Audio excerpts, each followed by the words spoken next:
இன்றைக்கு உங்களோடு தேவனுடைய வார்த்தையை நான் பேசுவதற்கு கர்த்தர் எனக்கு கொடுத்த ஒரு வார்த்தை அல்லது ஒரு தலைப்பு என்னவென்றால், இது மாற முடியும். எல்லாரும் சொல்லுங்க, இது மாற முடியும். ஆம், தேவனால் மாற்ற முடியாத காரியம் என்று ஒன்றுமே இல்லை. எதுவானாலும் என் தேவனால் மாற்ற முடியும். விசுவாசிக்கிறோம்? நல்ல ஒரு ஆமீன் சொல்லுங்க. என் தேவனால் எல்லாவற்றையும் மாற்ற முடியும். இந்த இடத்துல நாம் மாற்றக்கூடிய ஒரு காரியம் அல்லது தேவன் மாற்றின காரியம் என்னவென்று பார்ப்போமானால், குருடனாக வழியருகே உருந்து பிச்சை எடுத்துக் கொண்டிருந்த ஒரு மனுஷன் கண்கள் பார்க்கும்படி கர்த்தர் கண்களை திறக்க முடியும்.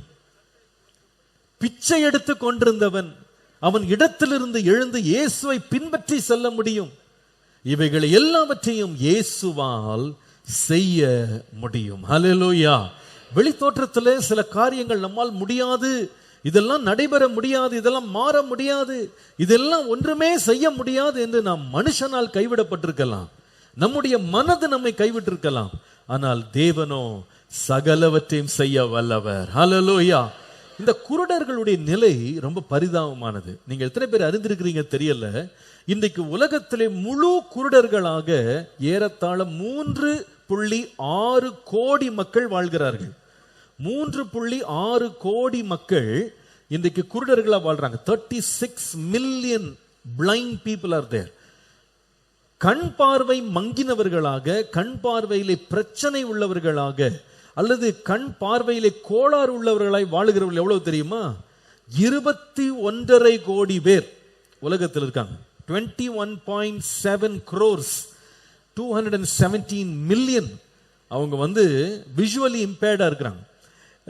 இந்த குருடர்களுடைய நிலை ரொம்ப ஒரு பரிதபிக்கக்கூடிய ஒரு பரிதாப நிலை.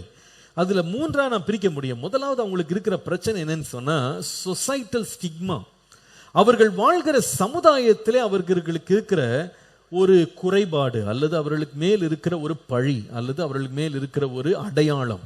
இந்த ஸ்டிக்மா ரொம்ப பயங்கரமானது. இந்த சொசைட்டல் ஸ்டிக்மான்றது என்னன்னா, இவன் குருடு, இவனுக்கு இதை செய்ய முடியாது, இவன் இதுக்கு லாய்க்கில்லாதவன் என்று எல்லாரும் அவனை குறித்து அவன் குறைபாடை அவன் மேல் ஒரு பட்டமாக அவன் மேல் சுமத்திடுறாங்க. இந்த ஸ்டிக்மா நாட்சி ஜெர்மனியில, அதாவது ஹிட்லர் ஆளுகை செய்த அந்த ஜெர்மனியின் காலத்துல சொல்லுகிறாங்க, உங்களுக்கு தெரியும் 60 லட்சம் யூதர்களை இந்த ஹிட்லர் கொன்று குவித்தான். அதுல அதை தவிர 50 லட்சம் பேர் யூதர்கள் அல்லாத மக்களும் கொலை செய்யப்பட்டாங்க. இந்த கொலை செய்யப்பட்ட 50 லட்சம் பேர் இருக்காங்க பாருங்க. இதுல பெரும்பாலானோர் எதற்காக கொலை செய்யப்பட்டாங்கன்னா, அவங்க சரீரத்தில் இருந்த அங்கவீனத்திற்காக. கைகால் நடக்க முடியாதவங்க, அதாவது சரீரத்தில் பலவீனப்பட்டவங்க, காது கேட்காதவங்க, வாய் பேச முடியாதவங்க, அப்புறமா மனநிலை பாதிக்கப்பட்டவங்க, எல்லாத்துக்கும் மேல குருடர்கள் கொலை செய்யப்பட்டாங்க. ஏன்னா ஹிட்லர் என்ன பிலீவ் பண்ணா அப்படின்னா, அவன் என்ன நம்பினான்னா, இந்த மாதிரி சரீர அங்கவீனம் குறைவுள்ளவர்களை வச்சுட்டு நம்ம சும்மா சாப்பாடு போடுறது வேஸ்ட், இவங்க இந்த சமுதாயத்துக்கு பிரயோஜனம் இல்லாதவங்கன்னு சொல்லி இந்த கண் தெரியாத குருடர்களுடைய வேதனையை இன்னும் கூட்டும்படி அவர்களை கொலை செய்து கொன்று குவித்தான். ரொம்ப பரிதாபம். அவர்களை தனிமைப்படுத்தி அவர்களை கொன்று குவித்தான். Societal stigma. இந்த குருடா இருக்கிறதுனுடைய இன்னொரு பெரிய பிரச்சனை என்னன்னு கேட்டா, செப்பரேஷன் அண்ட் சாலிட்யூட். அவர்களுக்கு உண்டாகிற தனிமைப்படுத்தப்படுதல், மற்றவர்களிலிருந்து பிரிக்கப்படுதல். இது ரொம்ப கொடுமை. மற்றவர்களிடத்து அவங்க பிரிக்கப்படுறாங்க. எல்லாரும் போல சகஜமா அவங்க பேச முடியாது, பழக முடியாது. ஒரு குருடான ஒரு மனுஷனை யாராவது பார்த்தா கூட 1 நிமிஷம் பேசுவாங்க, 2 நிமிஷம் பேசுவாங்க, அதுக்கப்புறம் அவங்க தங்க வேலையை பார்த்துட்டு போயிடுவாங்க. ஏன்னா அவங்ககிட்ட போய் இதை பார்த்தியா, அதை பார்த்தியா, இதை பாரு, அதை பாருன்னு அவங்ககிட்ட பேச முடியாது. அதனால கண் பார்வை உள்ளவர்கள் பொதுவா இவர்களை தனிமைப்படுத்துறாங்க. அதனால நீங்க பொதுவா பாத்தீங்கன்னா, இந்த குருட்டு பிரச்சனை உள்ளவங்க பாத்தீங்கன்னா, அவங்க எப்பவுமே தனியாக அவங்க ஒரு கூட்டமாகவே இருப்பாங்க. குருடர்கள்லாம் ஒன்னா டிராவல் பண்ணுவாங்க. பொதுவா மற்ற மனிதர்களோடு இவங்க டிராவல் பண்றத யாரும் ஏற்றுக்கொள்ள மாட்டாங்க, அனுமதிக்கவும் மாட்டாங்க. அப்ப இதுல ஒரு செப்பரேஷன் இருக்கு. 3வது, இவங்களுக்கு இருக்கிற பிரச்சனை என்னன்னா, வேதனையும் இவர்கள் மேல் வருகிற பலவிதமான அழுத்தங்கள், சஃபரிங் அண்ட் ஸ்ட்ரெஸ். எப்படிப்பட்ட சஃபரிங் கேட்டா, நம்ம இந்த பர்த்திமேயுடைய கதையை நம்ம படிக்கும் பொழுது, இந்த பர்த்திமேயு பாருங்க, குருடனா இருந்த காரணத்தினால அவன் பிச்சைக்காரனாய் மாற வேண்டியதாகிவிட்டது. ஏன்னா அவனுக்கு அந்த காலத்துல இப்போ இருக்கிறது போல குருடர்களுக்கு வாழ்வாதாரம் கொடுக்கிற எந்த வழியுமே அந்த கிடையாது. அவங்களால படிக்க முடியாது, அவங்க எங்கேயும் போக முடியாது, அவங்க எந்த வேலையும் செய்ய முடியாது. ஆகவே இந்த குருடர்களுக்கு இருக்கிற ஒரே ஒரு சாய்ஸ் என்னன்னு கேட்டா, ஒண்ணு வீட்டில் இருக்கணும், அப்படி இல்லைன்னா என்ன பண்ணணும், பிச்சை எடுக்கணும். அன்றைக்கு ஒவ்வொருத்தரும் தங்க வேலை செய்து தங்க வாழ்க்கையை பார்த்துட்டு இருந்ததுனால இப்படிப்பட்ட குருடர்களுக்கு அவங்க உட்கார்ந்து கவனிக்கிறதை யாரும் விரும்பாததுனால பொதுவாக இவர்களை கொண்டு போய் ரோட்ல விட்டுருவாங்க. இன்றைக்கு கூட அநேகர் பார்த்தீங்கன்னா குருடர்கள் அநேகர் யாரா இருக்கிறாங்க, பிச்சைக்காரராக தான் இருக்காங்க. நீங்க ட்ரெயின்ல அவங்கள பார்க்கலாம், பஸ்ல பார்க்கலாம், ரோட்ல பார்க்கலாம். இவர்கள் நம்முடைய தெருக்கள்ல வரும்போதெல்லாம் பார்த்தீங்கன்னா ரொம்ப பரிதாபமா இருப்பாங்க. ஏன்னா அவங்களுக்கு எங்கேயும் வேலை செய்ய முடியாது, யாரையும் பார்க்க முடியாது, படிக்க முடியாது, எந்த தொழிலையும் ஆரம்பிக்க முடியாது. ஆகவே இவர்கள் பொதுவாகவே யாரா மாறிடுறாங்க, மற்றவர்களுடைய இரக்கத்தை தேடி பிச்சைக்காரர்களாக மாறுகிறாங்க. இந்த பர்த்திமையை அன்றைக்கு அப்படிதான் உட்கார்ந்து இருந்தான். தனிமைப்படுத்தப்பட்டவனாக, வேதனை உள்ளவனாக, தன் வாழ்க்கையில் உள்ள சமுதாய அந்தஸ்தை இழந்தவனாக, ரோட்டிலே உட்கார்ந்து பிச்சை எடுக்கிறவனாக ஒரு பரிதாப நிலையிலே அவன் இருந்தான். சில வேளையில் நம்ம பிச்சைக்காரர்களை, இந்த குருடர்களை பார்க்கும்போது பரிதாபப்படுறோம். ஆனா உண்மையில் பார்த்தா நாம அநேக விஷயங்களை நாம கூட எப்படிதான் இருக்கோம்னா குருடர்களை போலதான் இருக்கும். குருடர்கள் சரீரப்பிரகாரமாக ஒன்றை பார்க்க முடியாது. ஆனா நிறைய வேளை நாம் எல்லாருமே பார்த்தீங்கன்னா மனதளவில் நாம் அநேகர் குருடராக தான் இருக்கிறோம். நமக்கு நாளைக்கு என்ன நடக்கும் நமக்கு தெரியாது. அநேக வேளை என்ன செய்யணும்னு தெரியாது, எந்த பக்கம் போறதுன்னு தெரியாது, எதை தெரிந்தெடுக்கிறதுன்னு தெரியாது, எது நல்லது எது கெட்டதுன்னு தீர்மானிக்க முடியல. அநேக வேளையிலே நாம் எல்லாருமே வழி அறியாத, பாதை அறியாத, செய்வதறியாத குருடர்களாய் நாம் இருக்கிறோம். ஆனா நம்முடைய தேவன் யார் என்று கேட்டால், இப்படிப்பட்ட பரிதாப நிலையில நாம் இருந்தாலும் தேவன் நமக்கு வெளிச்சத்தை தந்து நம்முடைய வாழ்க்கையை மாற்ற வல்லவராய் இருக்கிறார். ஹல்லேலூயா. கர்த்தருடைய நாமத்திற்கு மகிமை உண்டாதாக. சில வேளை இந்த வழி தெரியாம நாம திக்கி திணறும் போது, வேதனைப்படும் போது, பாதைகளில் இடரும் போது, மற்றவருடைய இரக்கத்துக்காய் தேடி நின்று கொண்டிருக்கும் போது, மற்றவர்கள் நம்மை தவறாக பயன்படுத்தும் போது, மற்றவர்கள் நம்மை குறித்து தவறாக பேசும்போது, தவறாக வழி நடத்தும் போது, வழி தெரியல, என் வாழ்க்கையில என்ன செய்யணும்னு தெரியல, அடுத்த படி எனக்கு எடுத்து வைக்க தெரியல என்ற நிலையில் நாம் நிற்கும் போது ஒன்றை மறந்து விடவே கூடாது. பர்த்திமேயுனுடைய வாழ்க்கையை மாற்றி அமைத்த தேவன் நம்மையும் மாற்ற வல்லவராயிருக்கிறார். ஹல்லேலூயா. இதுவும் மாறும். நம்முடைய வாழ்க்கையில வழி அறியாமல் நின்று என்ன செய்வதென்று தெரியாமல், முன்னாலே என்ன இருக்குன்னு புரிந்து கொள்ள முடியாத குருடர்களாய் நாம் இருந்தாலும் இந்த நிலையும் மாற்ற தேவன் வல்லவராயிருக்கிறார். ஹல்லேலூயா. தேவன் வல்லவராயிருக்கிறார். இதை நான் வாசித்த பொழுது கர்த்தர் இந்த வேத பகுதியை காண்பித்து, தேவன் இந்த பர்த்திமேயுனுடைய வாழ்க்கையில இவ்வளவு பெரிய மகா பெரிய மாற்றத்தை உண்டாக்குவதற்கு அவன் வாழ்க்கையிலே அவன் கடந்து போன சில படிகளை கர்த்தரனை காண்பித்தார். இந்த 3 காரியங்களின் இருதயத்தை ரொம்ப தொட்டது. முதலாவது, மார்க் எழுதின சுவிசேஷம் 10ஆம் அதிகாரம் 47ஆம் வசனத்தை பாருங்க. அவன் நசரனாகிய இயேசு வருகிறார் என்று கேள்விப்பட்டு, இயேசுவே தாவீதின் குமாரனே எனக்கு இரங்கும் என்று கூப்பிட தொடங்கினான் என்று பார்க்க. இந்த மனிதனுடைய வாழ்க்கையை பாருங்க. இவனுக்கு கண் தெரியவில்லை என்பது உண்மைதான், இவனுக்கு பார்வை இல்லை என்பது உண்மைதான். ஆனால் இந்த பார்வை இல்லாத குறை ஒன்று அவனுக்கு இருந்ததை தவிர மற்ற அநேகம் அவன் வாழ்க்கையில வேலை செய்தது. கண் தெரியவில்லை ஆனால் காது கேட்டது, கண் தெரியவில்லை ஆனால் வாய் பேச முடிந்தது, கண் தெரியவில்லை ஆனால் அவனால் நடக்க முடிந்தது, கண் தெரியாததுனால வாழ்க்கையே முடங்கி போகவில்லை. ஒரு சவுண்ட் வந்துட்டே இருக்கு பாருங்க. கண் தெரியவில்லை ஆனால் அவங்களுடைய வாழ்க்கையை பார்ப்பீங்களானா மற்ற சில காரியங்களை செய்வதற்கு வாசல் திறந்து கிடந்தது. அப்ப நம்முடைய வாழ்க்கையில எப்பொழுதுமே எல்லாமே அடைக்கப்படும், எல்லாமே நின்று போகும், எல்லாமே முடிந்து போகும் நினைக்கவே கூடாது. கர்த்தர் அநேக வேளையிலே சில பாதைகளை நமக்காக அடைத்தாலும் தேவன் அநேக வேளையிலே நம்ம அறியாத அநேக பாதைகளை நமக்காய் திறந்துதான் வைத்திருக்கிறார். இந்த மனிதனுடைய வாழ்க்கையை பார்ப்பீங்களானா கண்ணு தெரியல, ஆனா காது கேட்குது. என்ன கேட்குதுன்னு கேட்டா, ஜனக்கூட்டம் இன்னைக்கு அதிகமா போறாங்க அப்படின்னு கேட்குது. காது கேட்ட உடனே என்ன சொல்லுகிறான்னா, என்ன விஷயம் அப்படின்னு கேட்கிறான். நீங்கள் இதை யோவான் எழுதின சுவிசேஷம் 2ஆம் அதிகாரம் 24ஆம் வசனத்துல படிக்கும் போது, மன்னித்துக் கொள்ளுங்க, லூக்கா எழுதின சுவிசேஷம் 18ஆம் அதிகாரம் 35 வாசிக்கும் போது இந்த சம்பவத்தை இன்னொரு முறை நாம் வேதத்தில் லூக்கா எழுதுகிறதை பார்க்கிறோம். இந்த பிச்சை கேட்டுக் கொண்டிருந்தவனை பற்றி 36ஆம் வசனத்துல படிக்கிறோம். ஜனங்கள் நடக்கிற சத்தத்தை அவன் கேட்டு இது என்ன என்று என்ன செய்தான்? அப்ப பாருங்க, அவனுக்கு மூளை வேலை செய்து, காது வேலை செய்து, வாய் வேலை செய்து. எனக்கு கண்ணு தெரியல அப்படின்னு சொல்லிட்டு அவன் அமைதியா இல்ல. ஆண்டவர் எனக்கு காதுகளை கொடுத்திருக்கிறார், சிந்திக்கிற எண்ணத்தை கொடுத்திருக்கிறாரு, பேசுற வாயை கொடுத்திருக்கிறார். நான் சும்மா இருக்க மாட்டேன், யார் என்று விசாரிப்பேன். உடனே ஜனங்கள் சொல்றாங்க, நசரேன் ஆகிய இயேசு என்ன செய்கிறார்? போகிறார். நசரேன் ஆகிய இயேசு போகிறார். எனக்கு அந்த வார்த்தை உடனே என் மனசுல தொட்டுச்சு. பாருங்க, இங்கே தன் வாழ்க்கையை நடத்த முடியாம ஒரு மனுஷன் பரிதாப கோலத்துல உட்கார்ந்து கிடக்கிறான். இந்த மனுஷன் இங்க இருக்கிறான்னு ஆண்டவருக்கு தெரியுமா தெரியாதா? சொல்லுங்க, சத்தமா தான் சொல்லுங்களேன். தெரியும், தெரியும். வேதம் சொல்லுகிறது, யோவான் எழுதின சுவிசேஷம் 2ஆம் அதிகாரம் 24 முதல் 25 வசனங்களை பார்க்கும் பொழுது, இயேசு எல்லாரையும் அறிந்திருந்தபடியால் அவர்களை நம்பி இணங்கவில்லை.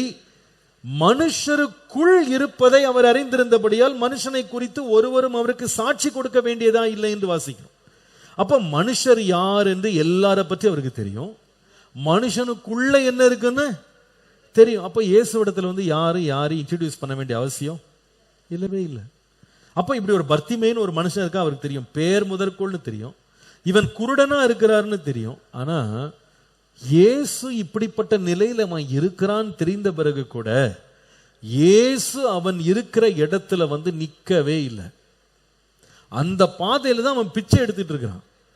அப்போ தேவன் அறிந்திருக்கிறார், ஆண்டவர் பார்க்கிறாரு. அது மாத்திரம் இல்ல, அவனை குணமாக்குகிற வல்லமை இயேசுவுக்கு இருக்கிறது, அவருக்கு அதிகாரம் இருக்கிறது. குருடர்கள் பார்வையடைகிறார்கள் என்று யோவான் ஸ்நானகனுடைய சீஷர்களுக்கு அவர் சொல்லுகிறார். குருடர்களுக்கு பார்வையை கொடுக்கும்படி கர்த்தரனை அனுப்பினார் என்று சொல்லுகிறார்.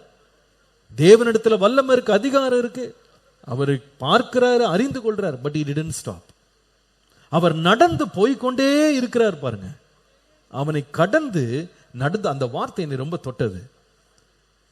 நசரேனாகிய இயேசு நிற்கிறார் என்று சொல்லல ஜனங்க. நசரேனாகிய இயேசு என்ன செய்கிறார்? போய்கொண்டிருக்கிறார், போகிறார்.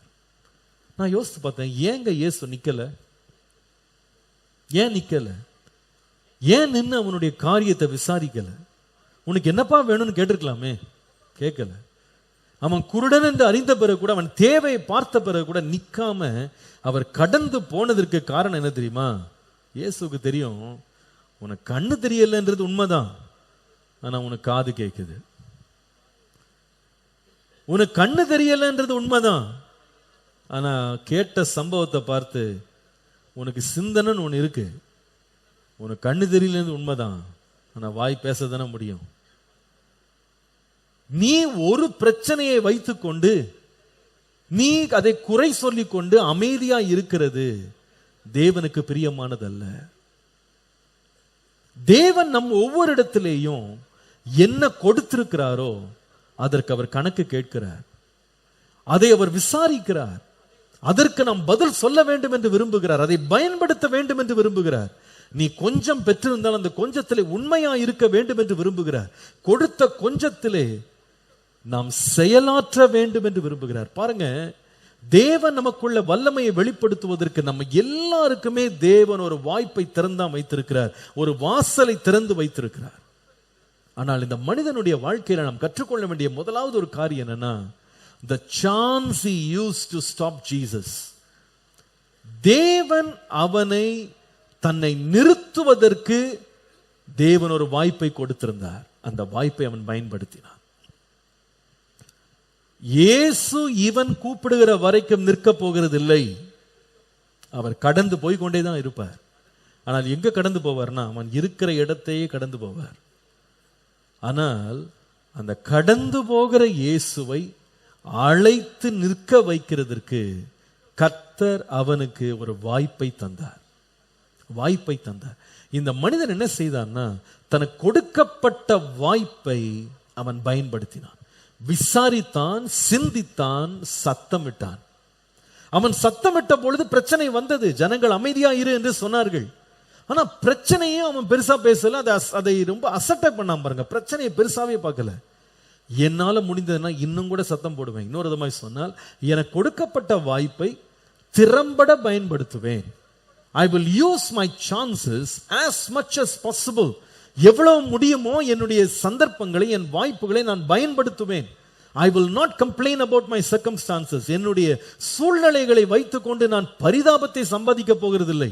யாராவது என்னிடத்தில் தேடி வர வேண்டும், தேவன் தானாக எனக்குள்ள கிரியை செய்ய வேண்டும் அப்படி நான் சொல்ல மாட்டேன். எனக்கு கொடுக்கப்பட்ட வாய்ப்பை நான் பயன்படுத்துவேன். ஹல்லேலூயா. பாருங்க, நாம கர்த்தர் நமக்கு கொடுத்ததை பயன்படுத்தாத வரைக்கும் உலகம் நம்மகிட்ட இரக்கமா இருக்க போகிறதே கிடையாது. தேவனும் நிக்க போறது கிடையாது. இந்த மக்கள் நான் சுற்றி இருக்கிறவங்க, ஐயோ குருடன் சத்தம் போடுறானே, இயேசுகிட்ட போய் நிக்க சொல்லுவோம் நினைச்சாங்களா? சொல்லல. அல்லது அந்த ஆள்கிட்ட எப்பா நாங்க போய் இயேசுவை கூட்டு வர்றோம்னு சொன்னாங்களா? சொல்லல. கஷ்டப்படுறவன் என்று பார்த்தாலே ஜனங்கள் பொதுவாக அசட்டை பண்ணி அவரவர்கள் தங்கள் வேலையை பார்க்க போயிடுவாங்க. ஆனால் அவன் ஜனங்கள் தனக்கு இரக்கம் செய்வாங்கன்னு காத்தில்ல, இயேசு நிப்பார் தானான்னு அவன் காத்துக்கிட்டு இல்ல. அவன் என்ன செய்தான்னா, எனக்கு இருக்கிற சத்தத்தை வைத்து, எனக்கு இருக்கிற பலத்தை வைத்து கொண்டு என்னால் என்ன முடியுமோ நான் செய்வேன் என்று மிக அதிகமாய் சத்தமிட்டான். பாருங்க, இப்ப நடக்கிறத பாருங்க. மார்க் எழுதின சுவிசேஷம் 10ஆம் அதிகாரம் 49ஆம் வசனம் சொல்லுகிறது, இயேசு நின்று அவனை அழைத்து வர சொன்னார். எல்லாம் சத்தமா சொல்லுங்க, இயேசு என்ன செய்தார்? நின்றார். எல்லாம் சொல்லுங்க, இயேசு நின்றார். எப்ப நின்றார் தெரியுமா? பார்த்த போது இல்ல, கடந்த போது இல்ல, முதல் முறை சத்தம் போடும்போது கிடையாது. அதிகமாய் சத்தமிட்டான் பாருங்க, அப்பதான் நின்றார். அவருக்கு என்ன உறுதியாக தெரிய வேண்டியிருந்ததுன்னா, நீ பெற்று கொண்டதை நீ உண்மையாய் பயன்படுத்துகிறாயா? உனக்கு முன்பாக வருகிற வாய்ப்பை, சந்தர்ப்பத்தை நீ பயன்படுத்துகிறாயா? அதை நழுவ விடுகிறாயா? இன்னைக்கு நம்ம வாழ்க்கை கொஞ்சம் யோசித்து பாருங்களேன். கர்த்தர் நமக்கு முன்பாக கடந்து வர பண்ணுகிற எத்தனை சந்தர்ப்பங்களை நாம் பயன்படுத்தி இருக்கிறோம். How many opportunities have we used to the maximum that God has given us in our life? நம்முடைய வாழ்க்கை நிற்க போகிறது கிடையாது. யாரும் நமக்காக காத்திருக்க போகிறது இல்லை. வாய்ப்புகள் நமக்காக நின்று போக போறது இல்லை. வாய்ப்புகள் கடந்து போக போகிறது. No opportunity is going to stop for you. இன்னைக்கு நிறைய பேரை நம்ம ஒவ்வொருத்தரும் நம்மள விஐபி நம்ம நினைக்கிறோம். நம்ம ரொம்ப முக்கியமானவர்கள் நினைக்கிறோம்.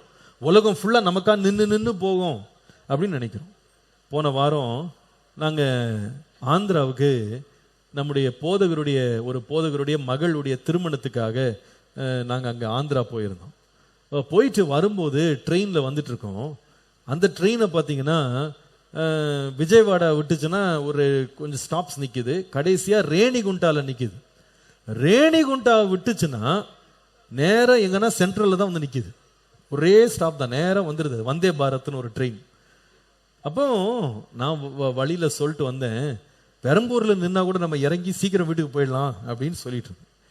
என் மகன் பக்கத்துல உட்காந்துட்டு அவன் சொல்றான், டேடி ஆவடியில நிக்காதான்னு கேட்டான். அப்போ நான் சொன்னேன், நிக்காது ஆவடியில அப்படி. அப்போ உடனே அவன் சொல்றான், அந்த டிக்கெட் கலெக்டர் வராது, அவர்கிட்ட சொல்லுங்க நாங்கெல்லாம் இறங்கணும்னு சொல்லுங்க, அவர் நிப்பாரு அப்படின்னு சொல்லி அவர் நிறுத்துவாருன்னு சொன்ன. அவன் அறியாமையில சொன்னான். நம்ம கூட நினைக்கிறோம், நம்ம நினைக்கிற இடத்துலலாம் வண்டி நிற்கும் நம்ம நினைக்கிறோம். அப்படிலாம் நிற்காது. வாய்ப்புகள்லாம் நமக்கு வராது. we are not VIPs. நாம வாழ்க்கையினுடைய சந்தர்ப்பங்கள் நமக்கா நின்று போகும் எதிர்பார்க்கறதுக்கு நாம முக்கியமானவர்கள் அல்ல. சந்தர்ப்பங்களை நிறுத்த வேண்டியது அவசியம். எப்ப தெரியுமா? நாம் சத்தம் இடுகிற வரைக்கும், நாம் கூப்பிடுகிற வரைக்கும் அந்த சந்தர்ப்பம் நமக்காக நிக்காது. இயேசு கடந்து போகிறவராய் இருக்கிறார். நான் என் மகன்கிட்ட, எப்பா அவர்கிட்ட சொன்னா கூட வண்டி நிறுத்தாதுன்னு சொன்னேன். உடனே அவன் வேடிக்கையா சொல்றான், நான் இங்கிருந்து போகும்போது என்ன ட்ரெயின்ல போய் ரொம்ப நாள் ஆச்சு. அப்போ ஒவ்வொன்றா நான் காமிச்சிட்டு இருக்கேன், இதெல்லாம் அப்படி இருக்குன்னு. அப்ப அதில் சொன்னேன், ஒரு ரெட் கலர்ல ஒரு செயின் ஒன்று இருக்கு, இது எதுக்குன்னு கேட்டான். அப்ப நான் சொன்னேன், ஏதாவது எமர்ஜென்சினா என்ன பண்ணலாம், பிடிச்சி இழுத்தா என்ன பண்ணிடும், வண்டி நின்று. அப்ப திருப்பி வரும்போது கேட்கறான், அப்ப ஆவடி பக்கம் வரும்போது இழுத்துடலாமா, இழுத்து இறங்கிடலாம், நமக்கு எமர்ஜென்சி தானே, நீங்க தான் சீக்கிரம் போகணுன்றீங்களா, நிறுத்தி இறங்கி போயிடலாம் அப்படின்னு. நான் சொல்றேன், சில வேளையில நாம நிறுத்துன்னு சொல்லுற வரைக்கும், நாம சத்தம் இடுகிற வரைக்கும் வண்டி நமக்கா என்ன பண்ணாது, நிக்க. நாம கூப்பிடுற வரைக்கும் கர்த்தர் என்ன செய்ய போறதுனா நிக்கிற போறதே கிடையாது. அவற்றை வல்லமை இருக்கு, அவரால் நிக்க முடியும், அவருக்கு உதவி செய்ய முடியும். ஆனா நாம இயேசுவை நிறுத்துவதற்கு நம்ம கிட்ட கர்த்தர் கொடுத்த பலனை நாம் பயன்படுத்த போகிறோமா? நாம் எவ்வளவு நம்முடைய சந்தர்ப்பங்களை நாம் பயன்படுத்தி இருக்கிறோம்? எத்தனை முறை நாம் தனிப்பட்ட விதமாய் தேவனை நோக்கி கதறி இருக்கிறோம்? எத்தனை முறை நம்முடைய உணர்வுகளை, எத்தனை முறை நம்முடைய காரியங்களை குறித்த ஒரு சீரியஸ்னஸ் நமக்கு இருக்கு. நாமே நம்முடைய காரியங்களை குறித்து கவலையற்றவர்களாம் இருப்போமானால் தேவன் நமக்காக நிறுத்த போகிறது கிடையாது.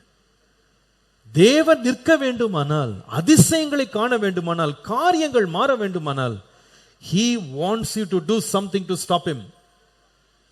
அவரை நாம வருந்தி கேட்காம அவர் செய்ய போகிறது இல்லை. உங்களுக்கு தெரியும், இந்த எம்மாவு சீஷர்கள் உயிர்த்தெழுந்த இயேசு தங்களோடு நடக்கிறாருன்னு அறியாமலே அவங்க என்ன செய்தாங்கன்னு கேட்டா, இயேசுவோடு பேசிக்கொண்டே வர்றாங்க. அந்த ஊர் வரும்போது இயேசு விலகி போகிறவர் போல, அப்புறம் போகிறவர் போல அவர் காணப்பட்டார். ஆனால் வேதம் சொல்லுகிறது, இந்த இரண்டு பேரும் இயேசுவை தங்களோடு ராத்தங்கி ஆகாரம் புசிக்கும்படி அவரை வருந்தி கேட்டுக்கொண்டார்கள். அந்த வார்த்தை ரொம்ப முக்கியம். சும்மா கேட்கல, வருந்தி கேட்டார்கள். கண்டிப்பா நீங்க என்கிட்ட தங்கணும். நான் சொல்லுவேன், இரவு பகலாய் அவரை நோக்கி கூப்பிடுற சத்தத்துக்கு தேவன் செவி கொடுக்கிற தேவனா இருக்கிறார். ஹல்லேலூயா. இன்னைக்கு நிறைய பேரு, do we really want it? உண்மையாகவே இது நமக்கு வேண்டுமா? இன்னைக்கு நிறைய பேரு போற போக்குல ஏதாவது ஒண்ணு சொல்லிட்டு அதே நம்ம மறந்துட்டு அதை மனசுல கூட நம்ம ஆழமா எடுத்துக்காம, கிடைச்சா கிடைக்கட்டும், கிடைக்காட்டியும் பரவாயில்ல என்ன நிக்கிறோம். ஆனா யார் தேவனிடத்துல பெற போறாங்கன்னு கேட்டா, இயேசுவை யார் நிறுத்துவதற்கு ஆயத்தமா இருக்கிறாங்களோ அவர்கள் தான் அற்புதத்தை பெற போறாங்க. You use your chance to stop Jesus. இந்த யாக்கோபு ஒரு இரவு தேவனோடு அவன் நேரத்தை செலவழிக்கும் போது அவர் சொன்ன வார்த்தை என்ன தெரியுமா? தேவனே, நீர் என்னை ஆசீர்வதிக்காவிட்டால் நான் உம்மை போக விட மாட்டேன், உம்மை விடவே மாட்டேன்னு ஆண்டவரை உறுதியா பிடிச்சுக்கிட்டான். அவர் மேல் உறுதியான நம்பிக்கை உடையவர்களை கர்த்தர் பூரண சமாதானத்தோடு காத்துக் கொள்ளுகிறார். எத்தனை பேர் நம்ம ஜெபிக்கிற ஜெபங்கள்ல ஜெபம் பண்ணி பார்ப்போம், கிடைச்சா கிடைக்கட்டும், கிடைக்காட்டி பரவாயில்ல அப்படின்னு இருக்கிறோமா? இடைவிடாமல் உறுதியாய் ஊக்கமாய் நம்ம ஜெபிக்கிற பழக்கம் இருக்கா? நம்முடைய வாழ்க்கையிலே கர்த்தர் நமக்கு கொடுத்திருக்கிற வாய்ப்புகளை நம்ம பயன்படுத்துவதை விட்டு அதுவாக என்னிடத்துல வரும், தானா எனக்கு வரும் அப்படின்னு எத்தனை பேர் காத்துட்டு இருக்கோம்? நமக்கு பாருங்க, கர்த்தர் நம்முடைய வாழ்க்கையை நீங்க கொஞ்சம் யோசித்து பார்த்தீங்கன்னா, எல்லாருடைய வாழ்க்கையிலையும் ஏதோ ஒன்று நம்மகிட்ட இல்லாம தான் இருக்கு. we are not completely full. எல்லாருக்குமே ஏதோ ஒரு குறைபாடு இருக்க தான் செய்யுது. இது உண்மை. நீங்க போய் ஒவ்வொருத்தருடைய வாழ்க்கையை நீங்க போய் பார்ப்பீர்களானா, அவருடைய வாழ்க்கையில் ஏதோ ஒன்று குறைவு, ஏதோ ஒரு காரியத்தில் அவங்க போராடி ஏதோ ஒரு காரியத்தில் பிரச்சனையோடு தான் வாழ்றாங்கிறது உண்மை. சில பேருடைய வாழ்க்கையை பார்த்தீங்கன்னா பண விஷயத்துல அவங்க குறைவுள்ளவர்களா இருப்பாங்க, சிலர் இமோஷனலா வீக்கா இருப்பாங்க, சிலர் இன்டெலெக்சுவலாக அறிவு சார்ந்த காரியங்கள்ல வீக்கா இருப்பாங்க, சிலர் ஞாபக சக்தியில வீக்கா இருப்பாங்க, சிலர் பாத்தீங்கன்னா தங்கள் பேச்சாற்றல்ல வீக்கா இருப்பாங்க, சிலருடைய சரீரத்துல சுகவீனம் இருக்கும். இப்படி ஒவ்வொருத்தருக்கு ஏதோ ஒரு குறைபாடு இருக்கதான் செய்யும். பர்த்திமேயுக்கு அவன் வாழ்க்கையில கை கால் வேலை செய்யுது, சிந்தனை வேலை செய்யுது, வாய் வேலை செய்யுது, காது வேலை செய்யுது. எது மட்டும் வேலை செய்யல? கண்ணு மட்டும் தான் வேலை செய்யுது. அவன் என்ன செய்திருக்கலாம்னா, கர்த்தர் தான் இப்படி என்ன படைச்சாரு, அவருக்கு வேணா அவரே சுகமாக்கிட்டு போட்டோம் அப்படின்னு உட்கார்ந்துருக்கலாம். அல்லது இப்படி எல்லாம் எனக்கு ஒரு குறைவை வச்சு விட்டுருக்காரு, நான் எவ்வளவு கஷ்டத்துல இருக்கேன், இதெல்லாம் ஆண்டுக்கு தெரியாது அப்படின்னு அவன் புலம்பி தேவனுக்கு விரோதமாய் முறுமுறுத்திருக்கலாம். ஆனா ஒன்றை கண்டுபிடிச்சான், எனக்கு ஒன்று வேலை செய்யாட்டிலும் 10 வேலை செய்யற ஆண்டு என்கிட்ட வச்சிருக்கிறாரு, அந்த 10ஐயும் நான் பயன்படுத்துவேன், என் முழு பலத்தை நான் யூஸ் பண்ணுவேன், என் முழு சத்தத்தோட நான் கூப்பிடுவேன், என் காதுகளால் கேட்கிறது என்ன என்று விசாரிப்பேன். இன்னைக்கு நிறைய வாலிபர்கள் கூட நான் பார்க்கிறேன், அவளுக்கு கர்த்தர் கொடுத்தது ஏராளம், இருக்கிற குறை ஒண்ணுதான். ஆனா கர்த்தர் கொடுத்ததை வைத்து இல்லாததை நிரப்ப வல்லவராய் இருக்கிறார். எப்ப தெரியுமா? பெற்றுக்கொண்டதை ஒரு மனுஷன் பயன்படுத்தும் போதுதான். When you use what you have, God will fill what you don't have. உங்ககிட்ட இருக்கிறதை நீ பயன்படுத்துவாயானால் இல்லாததை கர்த்தர் நிரப்புவா, நிச்சயமாய் நிரப்புவார். ஒவ்வொரு பிள்ளையும் பிறக்கும் போது என்ன பேசிட்டே வாங்க பிறக்குது? ஒவ்வொரு பிள்ளையும் பிறந்த உடனே நடக்குதா? எல்லா பிள்ளைகளும் ஒரு பலவீனம் இருக்கு. பிறந்த உடனே அதனால பேச முடியல, அதுக்காக எனக்கு பேச முடியாதுன்னு சொல்லி உட்காந்துருமா? இல்ல, அது முயற்சி செய்யுது. மற்றவர்களை பார்த்து பார்த்து பார்த்து அதை ரெப்ளிகேட் பண்ணுது, அதை திரும்ப திரும்ப செய்ய பார்க்குது. அதுக்கு எடுத்த உடனே ஆர்மியில் நடக்கிற மாதிரி மார்ச் பாஸ்ட்ல போக முடியாது. ஆனா என்ன செய்யுதுன்னா, காலால் நடக்க முடியாட்டி கையாலாவது நடக்கிறேன் அப்படின்னு என்ன செய்ய ஆரம்பிக்குது? தவழுது. பிள்ளைகளை பாருங்க, அது மற்றவங்களெல்லாம் நடக்கிறத பார்க்குது. ஆனா அது என்ன செய்யுதுன்னு சொன்னா, எல்லாரும் நடக்கிறாங்க, நம்ம தான் படுத்து கிடக்கிறோம், நமக்கு நடக்க முடியல அப்படின்னு சொல்லாம முதல்ல அந்த குழந்தை என்ன பண்ணுதுன்னா பிறண்டு படுக்குது. பெற்றோர் கூட எப்ப சந்தோஷப்படுவாங்கன்னா, என் பிள்ளை என்ன செஞ்சுச்சு? பிறண்டுருச்சு. அப்போ அது ஒரு பெரிய செய்தி. அப்போ அந்த பிள்ளைக்குள்ள ஒரு ஆர்வம் இருக்கு. நம்ம நடக்கிறது முழுசா நீங்க முடியாவிட்டாலும் என்ன முடியும்? சில பிள்ளைகளை பார்த்துருக்கீங்களா? அந்த கை குழந்தைகளை பார்த்தீங்கன்னா, அதுக்கு நான் நினைப்பேன், அதுக்கு இருக்கிற கொஞ்சம் அறிவில் ஒவ்வொருத்தர் நடக்கிறதும் ஓடுறதும் ஆடுறதும் பார்க்கும்போது எப்படி இருக்கும்னு யோசித்து பாருங்க, இல்லையா? நான் சில தடவை பார்த்துருக்கேன், இந்த சில பிள்ளைகள் தங்களை விட கொஞ்சம் பெரிய பிள்ளைகள் வீட்டில் இருந்தா, ஒரு அக்காவோ அண்ணனோ இருந்தா, அந்த பிள்ளைங்க ஒரே ஆடி ஆடி இந்த பிள்ளைகளை வச்சு விளையாடிக்கிட்டு இருக்கும் பாருங்க. அதுங்க ஓடுறதும் தூக்கி போடுறதும் இதை பார்க்கும்போது இந்த குழந்தைய பார்த்தீங்கன்னா நீங்க நல்லா கவனிச்சு பாருங்க, கைய காலை என்ன பண்ணும்? ஆட்டும். அது என்ன பண்ணும்? தலையை இப்படி அப்படியே என்ன பண்ணும்? அசைக்கும். அப்ப என்ன சொல்லணும்னா, இந்த மாதிரி நான் ஒரு நாள் மாறுவேன், என்னால் இவ்வளவுதான் முடியும், ஆனா சும்மா இருக்க மாட்டேன். கொஞ்சம் யோசிச்சு பாருங்க, நீங்க ஆடி ஆடிட்டு இருக்க ஒரு குழந்தை அப்படியே பார்த்துட்டு வச்சு எப்படி இருக்கும்? எப்படி இருக்கும்? அந்த குழந்தை அப்படி இருக்கு. அது என்ன செய்யணும்? சிரிக்கிறதும் தலை ஆட்டுறதும் கை ஆட்டுறதும் கால் ஆட்டுறதும். அது என்ன செய்யும்னா, தன்னால் என்ன முடியுமோ என்ன பண்ணும்? முடியும். கொஞ்ச நாள்ல பாத்தீங்கன்னா பிறண்டது தவழும், தவழ்ந்தது என்ன பண்ணும்? எழும்பும். எழும்புனே மார்ச் பாஸ்டா இல்ல, அது விழும், அம்மா எழும்பும். கொஞ்சம் கொஞ்சமா பேலன்ஸ் பண்ணி தான் இருக்கிறதை வைத்துக்கொண்டு அது எடுக்கிற முயற்சி தான் என்ன செய்யுதுன்னா, முடியாததையும் முடிய பண்ணுகிற நிலைமைக்கு அது எழும்பி போகுது. கர்த்தர் நம்முடைய வாழ்க்கையில ஏதோ ஒன்று கொடுத்திருக்கிறாருங்க. All of us are not endowed with 100% strengths. We all have our own set of weaknesses. நான் சொன்ன பாருங்க, இந்த பீத்தோவன் அப்படின்றவரு பெரிய ஒரு இசையமைப்பாளர் தான், அவ்வளவு அறிவு அவருக்கு இருந்தது. ஆனா அந்த மனுஷனுடைய காது செவிடா இருந்துச்சான், காது கேட்காது. ஆனா மனுஷன் கண்ணு தெரியும், மனுஷனுடைய இருதயம் எண்ணங்கள்லாம் வேலை செய்யும். வேதம் சொல்லுது, அவர் ஃபர்ஸ்ட் மியூசிக் எப்படி அவர் போட்டாருன்னு சொன்ன, அந்த விண்ட் மில் இருக்கு பாத்தீங்களா, அந்த விண்ட் மில், அந்த காற்றாலை மூலமாக தண்ணீர் அப்ப எடுத்துட்டு இருந்தாங்க பாருங்க. அந்த விண்ட் மில் சுத்தும் போது அந்த காற்றாலை அந்த மூலமாக, அந்த ஃபேன் மூலமாக தண்ணீரை மொள்றதுக்கு அது மேல எழும்பி எழும்பி வரும் பாத்தீங்களா. அதை பார்த்த உடனே டெம்போவை கிரியேட் பண்ணாராம், தாளத்தை கிரியேட் பண்ணாராம். அவர் அதை பார்த்துட்டு தாளத்தை கிரியேட் பண்ணார். நிறைய பேர் தாளம் போட்டா கூட கிரியேட் ஆக மாட்டேங்குது, ஏன்னா போட்டதே தெரிய மாட்டேங்குது. அவர் காதே கேட்காட்டி கூட அது சுத்துறதை பார்த்து அதை வச்சு டெம்போ ஃபிக்ஸ் பண்ணாராம். டெம்போ ஃபிக்ஸ் பண்ணி அதுல தாளத்தை அவர் கண்டுபிடிக்க முயற்சி எடுத்திருக்கிறார். கடைசி காது கேட்காட்டி கூட உலகத்தின் சிறந்த இசை அமைத்தார். ஏன் தெரியுமா? he did not live his life complaining. இன்னைக்கு நிறைய பேரை போய் கேளுங்க, எதை கேட்டாலும் எனக்கு தெரியாது, செய்ய முடியாது, அது இல்லை இது இல்லை, ஏதாவது ஒரு கம்ப்ளைண்ட் சொல்லிட்டே இருப்பாங்க.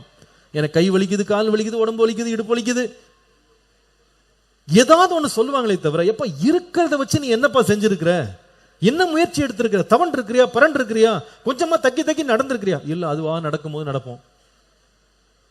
நீங்க எவ்வளவு காலம் படுத்து கிடக்குறீங்களோ உங்க வாழ்க்கையில மாற்றத்தை நீங்க பார்க்கவே முடியாது. இருக்கிறத வச்சுட்டு போப்பா. கர்த்தர் சொல்றார், உனக்கு இருக்கிற பலத்தை வைத்துக்கொண்டு நீ போ, கர்த்தர் உனக்காய் பெரிய காரியங்களை செய்வார். அல்லேலூயா. கர்த்தர் உனக்கு கொடுத்திருக்கிறது அநேகம். இல்லாதவைகளை வைத்து கவலைப்படாதே, இல்லாதவைகளை வைத்து குறை சொல்லாதே.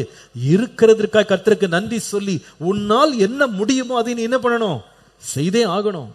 இயேசு உனக்காக நிற்க போகிறது. அவர் பார்க்கிறாரு, உனக்கு கொடுத்ததை நீ உண்மையாய் பயன்படுத்துகிறாயா? கொஞ்சத்தில் உண்மையாய் இருந்தால் நிச்சயமாய் கர்த்தர் உன்னை அநேகத்திற்கு அதிபதியாய் கர்த்தர் மாற்றுவார். ஒரு ஆமீன் சொல்லுவோம். ஹல்லேலூயா. உன் காலத்தை அறிந்து கொள். அப்ப நான் ஃபர்ஸ்ட் சொல்லுவேன், you have to use your chance to stop Jesus. உனக்கு இருக்கிறதை வைத்து இயேசுவை நிறுத்துவதற்கு நீ பயன்படுத்து. உன்னால் என்ன முடியும்? உன்னால் என்ன தெரியும்? கர்த்தர்ட்ட அதை போய் முறையிடு. ஆண்டவரே, எனக்கு இதுதான் கேட்க முடியும், எனக்கு சொல்ல முடியும், எனக்கு இப்படி சத்தம் போட முடியும், நான் சத்தம் போடுறேன்ப்பா, எனக்காக உதவி செய்யும். கர்த்தர் பார்க்கிறாரு. முதல் முறை கூட இல்லை, உன்னுடைய கொடுக்கப்பட்ட பலனை நீ மேக்சிமம் யூஸ் பண்ணும்போது எந்த இடத்துல பலவீனம் இருக்கிறோ அந்த இடத்தினுடைய குறைவை கர்த்தர் நிறைவாக்க கர்த்தர் உன்னை ஆசீர்வதிப்பார். அல்லேலூயா. அப்போ நம்ம கிடைச்ச கொஞ்சத்தை நம்ம எவ்வளவு பயன்படுத்துறோம்ன்றது ரொம்ப முக்கியம். Have we used it all? Have we made the most of the opportunities we have? இந்த மனிதன் முதலாவது என்ன செய்தானா, தனக்கு இயேசுவை நிறுத்தும்படி தனக்கு இருந்த சான்ஸை அவன் பயன்படுத்தினான். அவரை அவன் பார்க்கவில்லை, ஆனால் கேட்டான். கேட்டதை வைத்து சத்தமிட்டான். கேட்டதை வைத்து சத்தமிட்டான். பாருங்க, நல்ல கவனிங்க.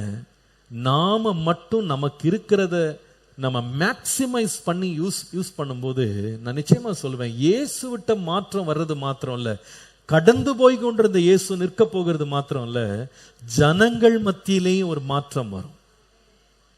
ஜனங்கள் மத்தியிலே ஒரு மாற்றம் வருங்க. There will be a change in the people who are surrounding us. Jesus not only stopped from walking, நடந்து போய் கொண்டிருந்த இயேசு நின்றது மாத்திரம். இப்ப நடந்தது பாருங்க. ஆரம்பத்துல இவன் சத்தம் போடும்போது ஜனங்கள் என்ன சொன்னாங்க சொல்லுங்களேன்? என்ன சொன்னாங்க? அமைதியாயிரு, அமைதியாயிரு. இதான் முதல்ல அவங்க சொன்னது. ஆனா இந்த மனுஷன் தொடர்ந்து முயற்சி எடுத்த பொழுது இப்போ ஜனங்க சொல்ற வார்த்தையை பாருங்க. இப்ப என்ன சொன்னாங்க அவங்க? 49ஆம் வசனம், திடன்கொள், எழுந்திரு, உன்னை அழைக்கிறார். சொல்லுங்க எல்லாரும், வாயத்திர சத்தமா சொல்லுங்க. திடன்கொள், எழுந்திரு. இன்னொரு முறை சத்தமா சொல்லுங்களேன். திடன்கொள், எழுந்திரு, உன்னை அழைக்கிறார். யார் சொன்னது இது? முன்னால யார் சொன்னாங்க? என்ன சொன்னாங்க? அமைதியார். அதே ஜனம் இப்ப சொல்லுது, திடன்கொள், எழுந்திரு, உன்னை அழைக்கிறார். நான் சொல்லுவேன், நாம விடாத முயற்சி எடுத்துக்கொண்டிருந்தா இயேசு நிற்க போகிறது மாத்திரம் இல்ல, நம்மை அமைதிப்படுத்தவும், நம்மை அடக்கவும், நம்மை அசட்டை பண்ணி கொண்டிருந்த கூட்டத்தினுடைய மனநிலை என்ன செய்யும்? அவர்களுடைய பொல்லாத சிந்தனையும் நிற்கும். அவர்களுடைய தடைகளுக்கு ஒரு முடிவு வரும். People will change if you keep working, if you keep trying. நாம் தொடர்ந்து முயற்சி எடுக்கும் போது ஜனங்கள் மாறுவாங்கங்க, சூழ்நிலைகள் மாறும். நான் உண்மையா உங்களுக்கு தாழ்மையா சொல்றேன், நீங்க பள்ளிக்கூடத்திலேயோ கல்லூரியிலேயோ நீங்க வேலை ஸ்தலத்திலேயோ நீங்க எல்லாமே பெர்ஃபெக்டா செய்யாம இருக்கலாம், நீங்க பெர்ஃபெக்டா படிக்காம இருக்கலாம், நீங்க எல்லாத்தையுமே 100க்கு 100 எல்லாம் சிறப்பா செய்கிறவங்களா இல்லாம இருக்கலாம். You may not be the perfect kid, you may not be the perfect student. ஆனா நீங்க ரொம்ப ட்ரை பண்றதை பார்த்தீங்க வச்சுக்கிட்டீங்களேன், இயேசு உங்களுக்காய் நிற்கிறது மாத்திரம் இல்ல, ஜனங்கள் உங்களை பற்றி வைத்திருக்கிற எண்ணத்திலே ஒரு மாற்றம் வரும். இந்த ஆள் இவ்வளவு கஷ்டப்படுறான், இவனுக்கு கண்ணு தெரியல, இவன் இவ்வளவு கஷ்டப்படுறான். அவங்க என்ன செய்வாங்கன்னா, அமைதியாரு அமைதியாருன்னு சொல்லி இருதயத்தை உடைச்ச அதே ஜனங்க திடமா இருப்பா, பயப்படாத, எழுந்துரு, உன்னை கூப்பிடுறாரு அப்படின்னு அதே ஜனங்கள் சொல்லுவாங்க. ஒரு மாற்றம் ஜனங்களுக்குள்ள உண்டாகும். நான் இந்த வார்த்தையை சொல்லுகிறதை கருத்தாய் விளங்கிக் கொள்ளுங்க. நீங்க நிறைய வேளை சொல்றீங்க, பாஸ்டர் என்ன பிச்சைக்காரனாகவே இந்த சமுதாயம் மாத்திருச்சு, என்ன குறைவுள்ளவனாவே ஜனங்க என்ன மாத்திட்டாங்க பாஸ்டர், எனக்கு ஒரு பிராண்ட் கொடுத்துட்டாங்க, எனக்கு ஒரு டைட்டில் கொடுத்துட்டாங்க, இவன் பிச்சைக்காரன், இவன் புத்தி இல்லாதவன், இவன் முட்டாள், இவன் அறிவு இல்லாதவன் அப்படின்னு சொல்லி கூப்பிடுறாங்க பாஸ்டர், எனக்கு திறமை இல்லைன்னு சொல்றாங்க. எனக்கு புரியுது, உங்களுக்கு அந்த குறிப்பிட்ட இடத்துல திறமை இல்லை, நீங்க பலவீனமா இருக்கிறீங்க. ஆனா நீங்க அமைதியா இருந்தீங்கன்னா உங்களை வாழ்நாளெல்லாம் பிச்சைக்காரனா தான் வச்சிருப்பாங்க. அவங்க இரக்கத்துல நீங்க வாழ்றபடி தான் வைப்பாங்க. But if you break open the shell and say, you know what, I'm not going to be quiet, I will do the best with what I have, I'll use every chance, நான் ஒவ்வொரு வாய்ப்பையும் நான் பயன்படுத்துவேன் என்று நீங்க எழும்புவீங்களானா, உங்களை மட்டுப்படுத்த நினைத்தவர்களே உங்களுடைய வாழ்க்கைக்கு பாதைகளை திறக்க ஆரம்பிப்பாங்க. அவருடைய இருதயத்தில் ஒரு மாற்றம் என்ன செய்யும்? நிச்சயமாய் உண்டாகும், நிச்சயமாய் உண்டாகும். ஒரு பெரிய திருப்பு முனையை கர்த்தர் கொண்டு வருவார். உங்கள் பாதைகளில் ஒரு மாற்றத்தை கர்த்தர் காண செய்வார். இந்த காலையில், ஆண்டவரே, எனக்கு கிடைத்த ஒவ்வொரு வாய்ப்பையும் உம்மை நிறுத்துவதற்கு நான் பயன்படுத்த போகிறேன், உம்மை நோக்கி கூப்பிடுவேன். கர்த்தர் நிற்பார், ஆனால் ஜனங்கள் திரும்புவார்கள், ஜனங்கள் மாற்றத்தை பார்ப்பார்கள், ஜனங்கள் நம்மை மாற்றும் வேறு விதமாய் நம்மை கணிக்க ஆரம்பிப்பாங்க. நான் சொல்லுவேன், நாம ஜனங்கள்கிட்ட கத்துற வரைக்கும் ஒண்ணு நடக்க போறது இல்ல. கர்த்தர்ட்ட கத்த ஆரம்பிச்சோம்னா கர்த்தர் நிப்பார். கர்த்தர் நின்னார்னா மக்கள் மாறுவாங்க. ஹல்லேலூயா. நான் சொன்ன வார்த்தை உங்களுக்கு புரிஞ்சுதா? சொன்னது புரிஞ்சுதா உங்களுக்கு? மக்கள்கிட்ட போய் கத்துறதுக்கு பதிலா தேவனிடத்துல முறையிட்டு உங்களால் முடிந்ததை, உங்களால் கர்த்தர் உங்களுக்கு கொடுத்திருக்கிற முழு பலனை கொண்டு கர்த்தரை தேட ஆரம்பிப்பீர்களானால் கர்த்தர் நிற்பார். ஜனங்களும் மாறுவார்கள். ஜனங்கள் மாறுவார்கள். உங்கள் சூழ்நிலைகள் மாறும். உங்களை பற்றி அவர்கள் நினைத்துக் கொண்டிருந்த நினைவுகள் மாறும். நிச்சயமாகவே கர்த்தர் உங்கள் முகத்துக்கு பிரகாசத்தை கொண்டு வருவார். எந்த இடத்துல நீங்கள் அவமானப்பட்டீர்களோ அதே இடத்துல கர்த்தர் உங்களுக்கு கனத்தையும் கௌரவத்தையும் கர்த்தர் கொடுப்பார். எந்த இடத்துல தாழ்த்தப்பட்டீர்களோ அந்த இடத்துல நீங்கள் நிறுத்தப்படுவீர்கள், உயர்த்தப்படுவீர்கள். முயற்சி செய்யறதை விடக்கூடாது. ஆண்டவர், என்னால் என்ன முடியும், நான் செய்வேன், நான் முயற்சி எடுப்பேன், குறை சொல்லி கொண்டு இருக்க மாட்டேன், நான் முன்னேறுவேன். ஆண்டவரே, நீர் காரியங்களை மாறுதலாய் முடிய பண்ணுவேன். ஹல்லேலூயா. அப்போ உங்க வாழ்க்கை மாற வேண்டுமானா first thing you have to do is you have to stop Jesus. உங்களை கடந்து போய் கொண்டிருக்கிற இயேசுவை நீங்கள் நிறுத்த வேண்டும். வாயத்திறந்து சொல்லுங்க, என்ன செய்யணும்? நானு கடந்து போகிற இயேசுவை, open your mouth and say, எல்லாரும் சேர்ந்து சத்தமா சொல்லுங்க, கடந்து போய் கொண்டிருக்கிற இயேசுவை நான் நிறுத்த வேண்டும். சத்தமா சொல்லுங்க. எல்லாரும் கண்களை மூடி அப்படியே கையை உயர்த்தி சொல்லுங்க, இயேசுவே, நீர் கடந்து போகிறீர், ஆனால் இன்றைக்கு என் சத்தம் உம்மை நிறுத்தட்டும். ஆண்டவரே, என்னுடைய கூக்குரல் உம்மை நிறுத்தட்டும். Lord, let my voice stop you, Lord Jesus. என்னுடைய ஜெபம் உம்மை நிறுத்தட்டும். ஆண்டவரே, நீர் எனக்காக நிற்க போகிறது இல்லை. ஆனால் நான் கூப்பிடும் போது, சத்தத்தை எழுப்பும் போது, என் முழு இருதயத்தோடு உம்மை நான் தேடும் போது எனக்காக நீர் நிற்கிற ஒரு தேவன். சத்தத்தை உயர்த்தி கூப்பிடுங்க. எந்த காரியத்துக்காக கர்த்தர் உங்களுக்காக நிற்கணும், எந்த காரியத்துக்காக அவர் நிற்கணும். உன்னுடைய போராட்டம் உன் சரீரத்தில் இருக்கலாம், உன்னுடைய போராட்டம் உன் ஆத்மாவில் இருக்கலாம், உன் போராட்டம் உன்னுடைய ஞானத்தில் இருக்கலாம், உன்னுடைய போராட்டம் படிப்புல இருக்கலாம், உன்னுடைய போராட்டம் வேலையில இருக்கலாம், உன்னுடைய போராட்டம் உன்னுடைய பலவீனத்தில் இருக்கலாம், உன்னுடைய போராட்டம் ஒரு பாவத்தோடு இருக்கலாம். இயேசு இன்றைக்கு நிற்க வேண்டும். இயேசு இன்றைக்கு நிற்க வேண்டும். இயேசு இன்றைக்கு நிற்க வேண்டும். இன்றைக்கு அவர் நிற்க வேண்டும். அவர் கடந்து போய்விடக் கூடாது. அவர் கடந்து போய்விடக் கூடாது. அவர் கடந்து போய்விடக் கூடாது. நீ கடந்து போயிடக் கூடாது ஆண்டவரே. நீ கடந்து போயிடக் கூடாது ஆண்டவரே. நீ கடந்து போயிடக் கூடாது ஆண்டவரே.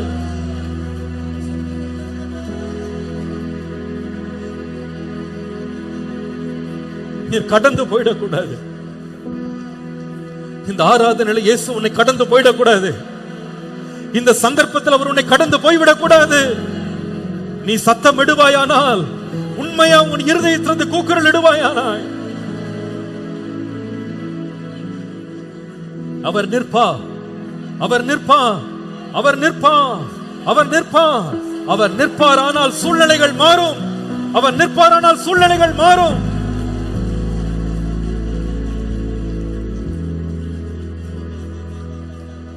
அவர் நிற்க வேண்டும். அவர் நின்றாக வேண்டும். நான் கேள்விப்படுகிறேன். நான் கேள்விப்படுகிறேன். ஒரு சத்தத்தை கேட்கிறேன். ஒரு வசனத்தை கேட்கிறேன். என் இயேசு கடந்து போக கூடாது. என் இயேசு கடந்து போக கூடாது. என் இயேசு கடந்து போக கூடாது. அவர் எனக்காய் நிற்க வேண்டும். என் இயேசு எனக்காய் நிற்க வேண்டும். ஜனங்கள் என்னை விகற்பமா பார்க்கலாம், வினோதமா பார்க்கலாம். ஆனால் நான் அமைதியா இருக்க போகிறது இல்லை.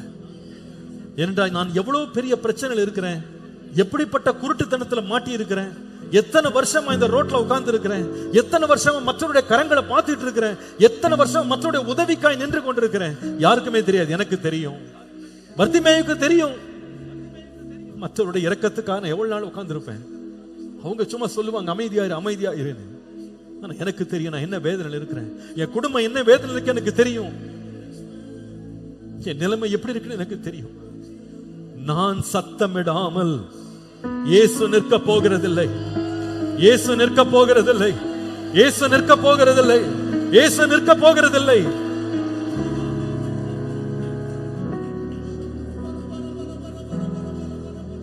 ஒரு சர்வ வல்லமையுள்ள தேவனுடைய பிரசன்னம் இங்கு இருக்கிறது. அவருடைய வார்த்தை இன்றைக்கு பிரசங்கம் பண்ணப்பட்டுக் கொண்டிருக்கிறது. கர்த்தருடைய மனக்கண்களை இன்றைக்கு திறக்கிறார். இன்னைக்கு ஆண்டவர் சொல்லுகிறார், ஏன் அமைதியா இருக்கிறாய்? நீ யார் என்று தெரியும், உன் பிரச்சனை என்னன்னு தெரியும், உன் பேர் தெரியும், நீ உட்கார்ந்து இருக்கிற இடம் தெரியும், உன் நிலைமை தெரியும். ஆனா நீ கதறுகிற வரைக்கும் அவர் உனக்காக கதவை திறக்க போகிறதில்லை. நீ கதறுகிற வரைக்கும் உனக்காய் கதவு திறக்கப்பட போகிறதில்லை.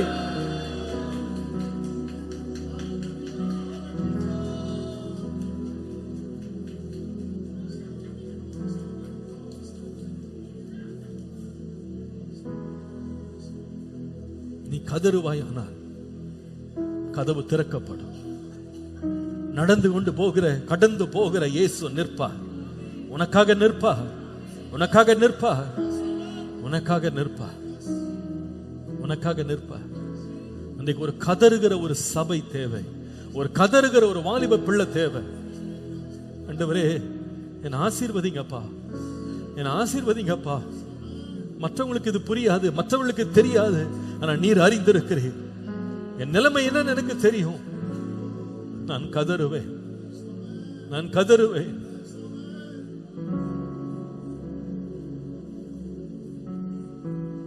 Don't miss your chance. Don't miss your chance. You have to stop him. You have to stop him. உனக்காக யாவையும் செய்து முடிக்கிற ஒரு தேவன் இருக்கிறார். உனக்காக யாவையும் செய்து முடிக்கிற ஒரு தேவன் இருக்கிறார்.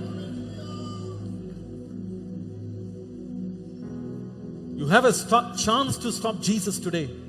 இன்றைக்கு இயேசுவை நிறுத்துவதற்கு ஒரு வாய்ப்பு உனக்கு முன்பாக நிற்கிறது. இல்லாதவைகளை இருக்கிறவைகளை போல பெயர் சொல்லி அழைக்கிற ஒரு தேவன் உன்னை கடந்து போகிறார். உனக்காக யாவையும் செய்து முடிக்கிறவர் கடந்து போகிறார். நீ மனிதனுடைய முகத்தை பார்த்து கொண்டே இருக்கிறாய். ஆனால் இன்றைக்கு கர்த்தர் உன்னை கடந்து வரும்போது கதறு. உன் தலையெழுத்தை மாற்ற கர்த்தர் வல்லவர். உன் தலையெழுத்தை மாற்ற கர்த்தர் வல்லவர். ஹல்லேலூயா, ஹல்லேலூயா, ஹல்லேலூயா. நீ இருக்கிற வண்ணமாய் நீ இருக்க போகிறதில்லை. You will never be the same again. Hallelujah. You will never be the same again.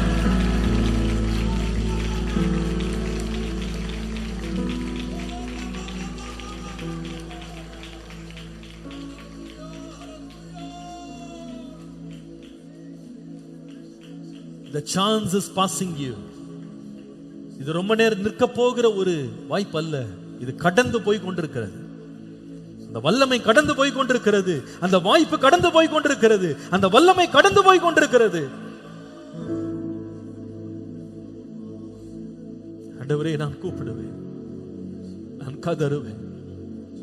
இன்னைக்கு ஒருவேளை சில பேர் என்னை கதற வேண்டியதா இருக்கலாம். என்னை விடுவையும் ஆண்டவரே, என்னை விடுவையும் ஆண்டவரே, என்னை ரட்சியும் ஆண்டவரே,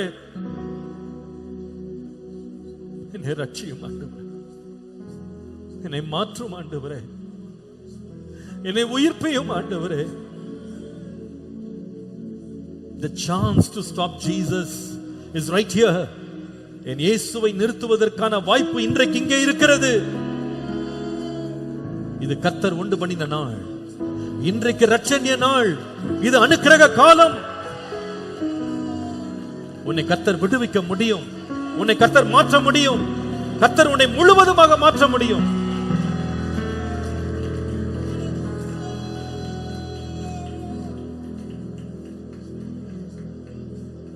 இந்த பகுதியை நான் படிக்கும் போது இந்த மனிதனுடைய வாழ்க்கை மாற்றத்திற்கு கொண்டு வந்தது அவனுக்கு முன்பாக கடந்து போன அந்த வாய்ப்பை அவன் பயன்படுத்தினான். வேகமாய் நான் முடிச்சிடுறேன்.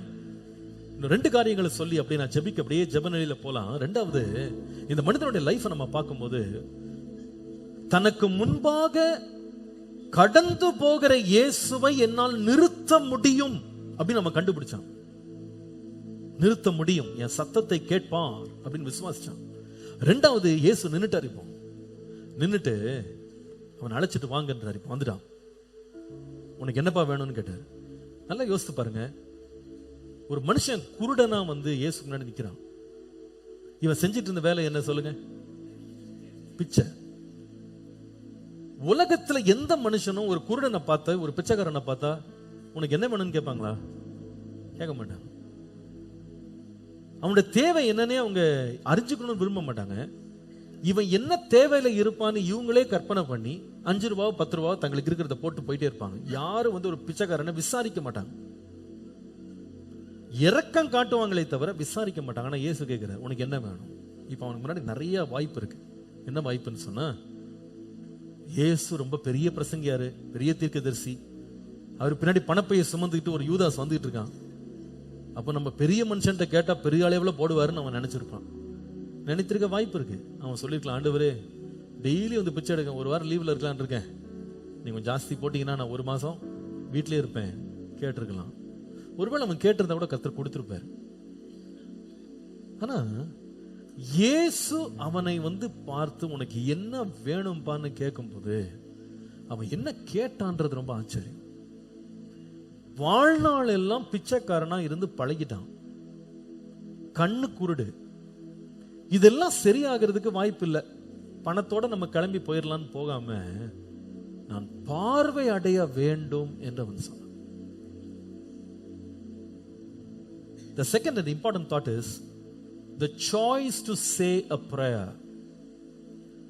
இவனுக்கு முன்பாக என்ன ஜெபிக்க வேண்டும் என்கிற ஒரு தெரிந்தெடுப்பு அவனுக்கு இருந்தது. The choice to say a prayer. அவன் வாழ்க்கையில எதை ஜெபிக்க வேண்டும் என்பதற்கான ஒரு வாய்ப்பு அவன் முன்பாக நின்றது. பிரியமானவர்களே, கர்த்தர் வந்து நம்ம சத்தமிடுறாரு, இயேசுவே இயேசுவே இயேசுவேன்னு கூப்பிடும் போது நிக்கிறாரு. நான் கேட்பாரு, என்ன வேணும் உனக்கு, என்ன வேணும்? இந்த மனுஷன் எது முக்கியமோ அதை கேட்டான். நான் உங்களுக்கு சொல்றேன், நமக்கு சத்தம் விடும்போது இயேசு நிப்பாரு. ஆனா அவர் நிற்கும் போது என்ன கேட்கணும் நமக்கு தெரியுமா? Do you know what to ask him? Have you made up your mind? Are you ready with the prayer? Are you ready with the request? அன்றைக்கு கிபியோன்ல சாலமோனை தேவன் சந்தித்தார் தரிசனத்தில். உனக்கு என்னப்பா வேணும்னு கேட்டார். ஆண்டவரை யோசித்து சொல்றேன்னு சொல்லல, நான் கேட்டு சொல்றேன்னு சொல்லல, அடுத்த வாரம் சொல்றேன்னு சொல்லல. வாயை திறந்த உடனே எது முக்கியமோ அதை கேட்டோம். எனக்கு ஞானத்தை தான், அது மட்டும் இருந்தா போதும் ஆண்டவரே. ஆண்டவர் உடனே சொல்றார், நீ வெள்ளி கேட்கல, பொண்ணை கேட்கல, சத்துருக்களுடைய ஜீவனை கேட்கல, நீடித்த ஆயுசை கேட்கல, ஞானத்தை கேட்டபடியால் உனக்கு திரளான ஞானத்தை தருவேன், அதோடு நீ கேளாத ஐஸ்வர்யத்தையும் உனக்கு தருவேன். Do you know what you are asking? Are you ready with the prayer? இன்னைக்கு நிறைய பேர் நம்ம வாழ்க்கையில சில பிரச்சனைகளோடு போராடிட்டு இருக்கோம். ஆனா தேவனிடத்துல முறையிடுறோம், கத்துறோம், ஆண்டவரே ஆண்டவரே ஆண்டவரேன்னு கூப்பிடுறோம். கர்த்தர் நிக்கிறாரு, உனக்கு என்ன வேணும்னு கேட்கிறாரு. எது அவசியம் என்பதை நாம மனசுல தெரிஞ்சு வச்சுக்கிட்டோமா? எது முக்கியம் அப்படின்றது நமக்கு தெரியுமா? மரியாதை குறித்து வாசிக்கிறோம், அவள் தன்னை விட்டு எடுபடாத நல்ல பங்கை தெரிந்து. மேரி chose the good part, the best part. உள்ள அதே வீட்டுக்குள்ள மார்த்தாள் இருக்கிறாள், அநேக காரியங்களை குறித்து கவலைப்பட்டு கலங்க. She is bothered about so many things, Martha. ஆனா மரியாளோ தன்னை விட்டு எடுபடாத நல்ல பங்கு என்னன்னு கண்டுபிடிச்சிருந்தா. Do you know what to ask?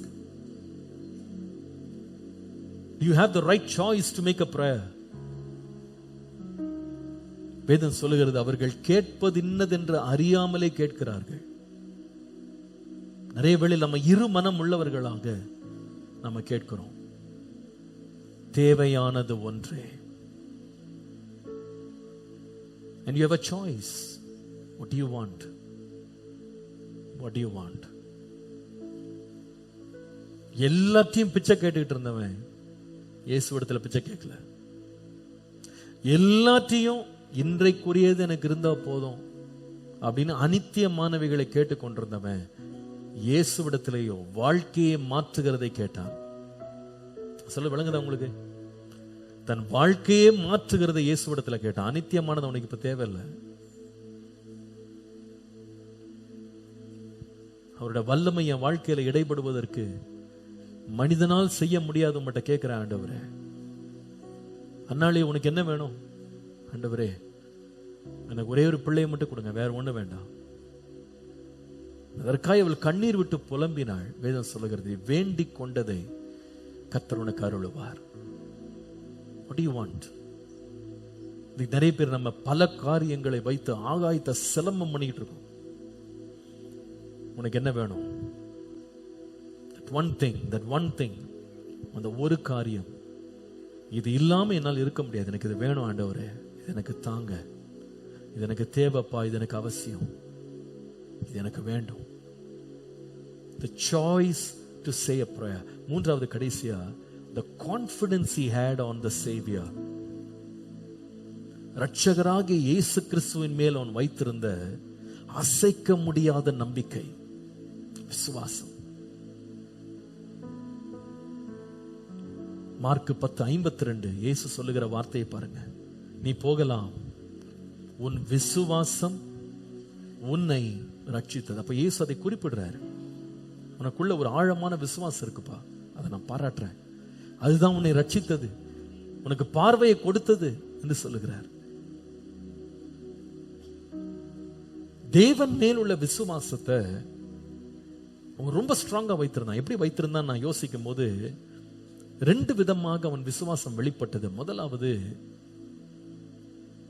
அவன் சோர்ந்து போகாமல் கர்த்தரை நோக்கி கூப்பிட்டான். எத்தனை தடைகள் வந்தாலும், எத்தனை போராட்டம் வந்தாலும், he was so persistent in prayer. He was so persistent.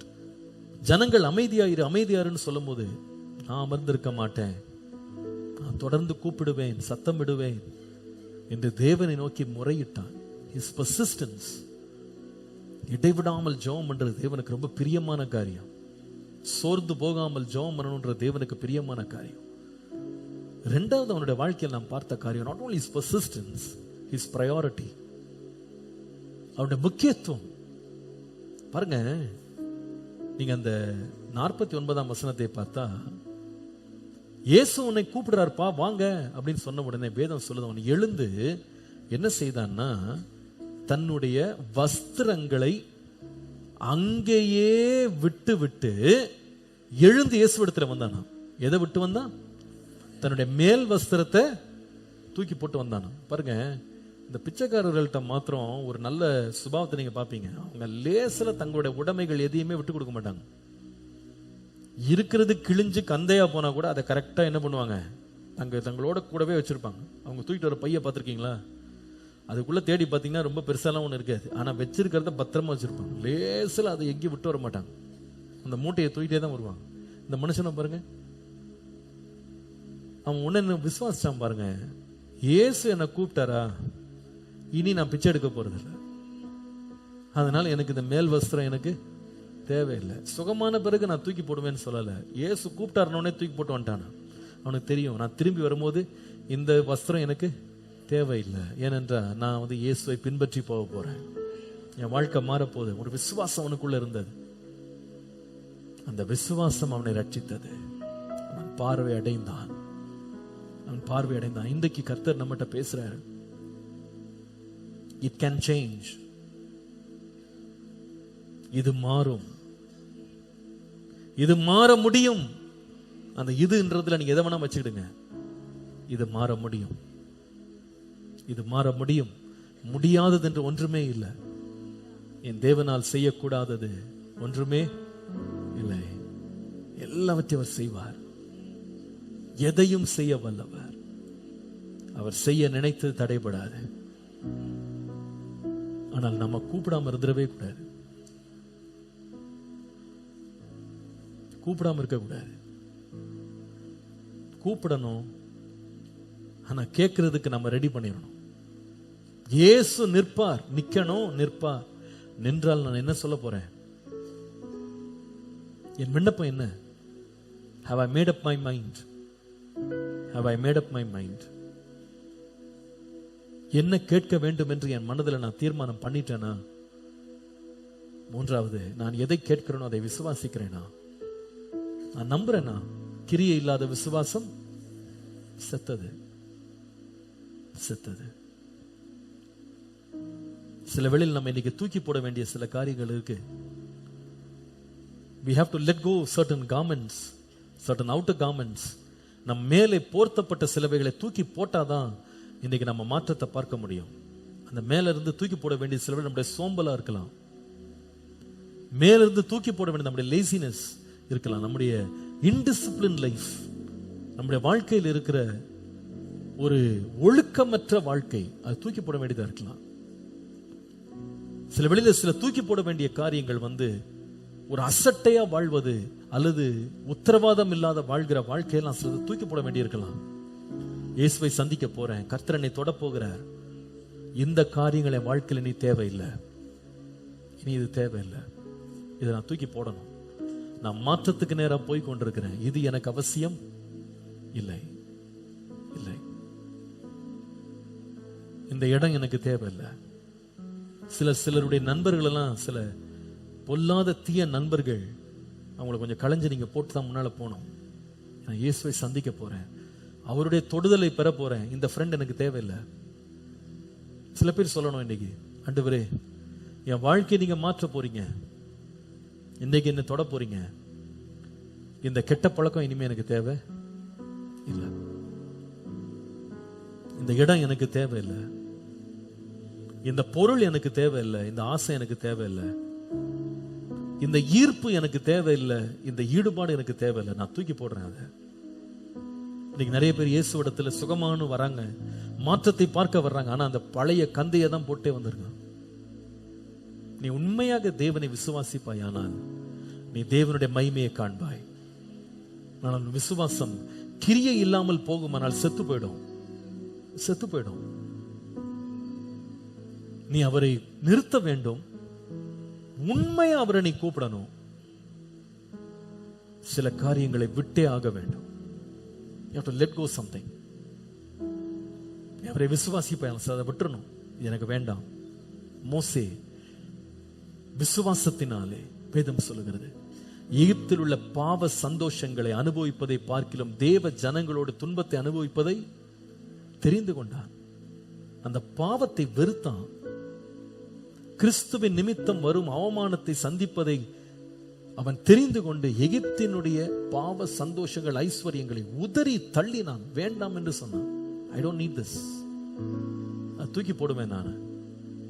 I don't need this package, I don't need this package. இந்த ஒரு வெயிட் எனக்கு தேவையில்லை, இந்த ஒரு வஸ்திரம் எனக்கு தேவையில்லை, இந்த ஒரு அடையாளம் எனக்கு தேவையில்லை. இன்னைக்கு ஆண்டவர் சில பேரோட நீங்க பேசுறாரு. There is something that is hold you behind.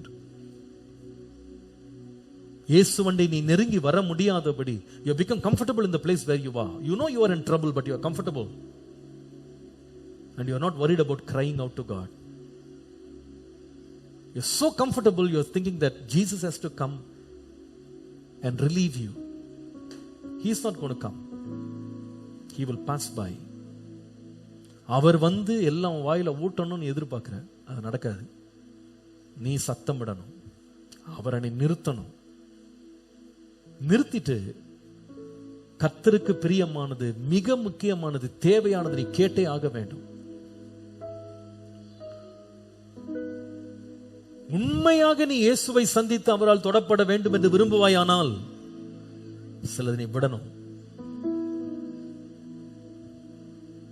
விடணும்.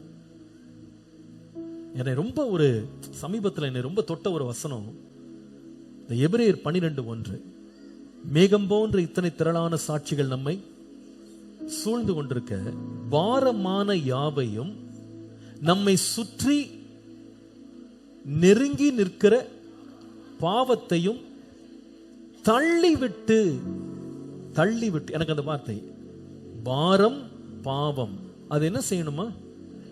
தூக்கி போடணும் கூட போடல, அப்படியே தள்ளி விட்டா போதுமா, போயிருமா? ஆங்கிலத்தில் அந்த வார்த்தை இன்னும் ரொம்ப பியூட்டிஃபுல்லா இருக்காது. அதே வசனத்தை இங்கிலீஷ்ல படிச்சீங்கன்னா, therefore since we are surrounded by a great cloud of witnesses, அந்த வசனம் சொல்லுது தொடர்ந்து, போடுங்கப்பா, let us lay aside. lay aside னா அப்படி தள்ளி வைங்கன்றார். இன்னொரு இடத்துல let's shake off, ஒரு இன்னொரு translation, let's just shake off அப்படின்னா, எப்படி சில வெளியில ஒரு தூசி பட்டுருச்சுன்னா அப்படி தட்டி விடுவோம் பாருங்க, அப்படி தட்டின உடனே தூசி என்ன பண்ணிடும், அப்படி போயிடும். நிறைய வேளை நம்ம பாவத்துக்கு ரொம்ப பெரிய வல்லம் இருக்கு நம்ம நினைக்கிறோம், அதை விட நமக்குள்ள இருக்கிறவர் பெரியவர். நிறைய வேளை சோதனைகளுக்கு நம்ம ரொம்ப பெரிய முக்கியத்துவம் கொடுக்குறோம், அது ரொம்ப வல்லமையானது, பயங்கரமானது, பெரியது. இல்ல இல்ல இல்ல, இந்த பாவம் பாரம்லாம் அப்படியே தள்ளி விட்டா விழுந்துரும். அது அவ்வளவுதான். அது எப்படின்னா, இந்த மனுஷன் வந்து பா உன்னை கூப்பிடாருப்பா எழும்புப்பா அப்படின்ன உடனே அப்படி சட்டையை கழட்டி போட்டு வந்தானா. அது போலதான் ஆக்சுவலா உண்மையா பார்த்தா இந்த பாவமும் இந்த உலகத்திற்கு சோதனைகள் கூட வல்லமை என்னன்னு கேட்டா அப்படி கழட்டி போட்டு அது விழுந்துரும். அது அவ்வளவுதான். All you have to do is just take it off. Just have to take it off. நீங்க எத்தனை பேர் விசுவாசிக்கிறீங்க? நம்மை சுற்றி இருக்கிற பாவத்தை விட நமக்குள்ள இருக்கிற இயேசு வல்லவர்னு விசுவாசிக்கிறோம்? ஆமென் சொல்லுங்க.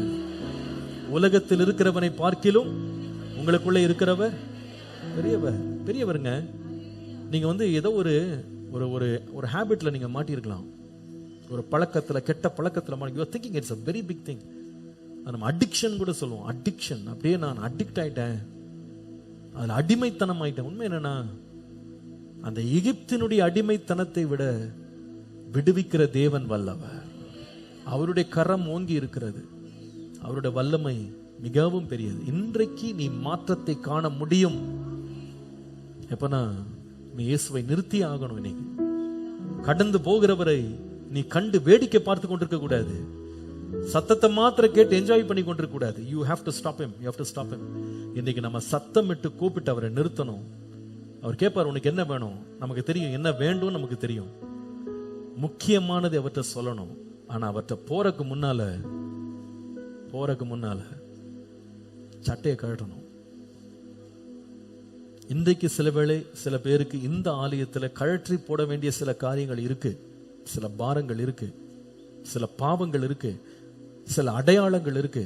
தூக்கி போடணும். அதை வேண்டாம் ஆண்டவரே, அது எனக்கு வேண்டாம், இனிமேல் வேண்டாம், அதை நான் உதறி தள்ளுறேன், அப்படியே தள்ளி விடுறேன், அது எனக்கு வேண்டாம். I want to take it of because I want to change.